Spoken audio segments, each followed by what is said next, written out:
चंद्रपूरच्या राजकीय इतिहासामध्ये आजपर्यंतच्या घडामोडींमध्ये यंदाची महानगरपालिकेची निवडणूक ही विशेष गाजली।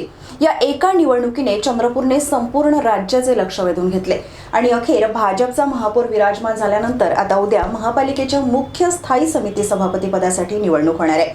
आतापर्यंत यासाठी 3 अर्ज दाखल झालेत। हे 3 अर्ज नेमके कोणी आणि कोणत्या पक्षाच्या उमेदवाराने दाखल केलेत, काय असेल स्थायी समिती सभापती पदाच्या निवडणुकीची पुढची रणनीती, पाहूया या बातमीत। चंद्रपूर महानगरपालिकेच्या स्थायी समिती सभापती पदासाठी राजकीय हालचालींना वेग आला असून शुक्रवारी 13 मार्च रोजी नामनिर्देशन पत्र स्वीकृतीच्या कालावधीत एकूण 3 अर्ज दाखल झाले।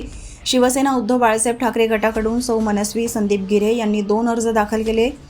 भारतीय राष्ट्रीय काँग्रेसतर्फे वसंत राजेश्वर देशमुख यांनी 1 अर्ज सादर केला।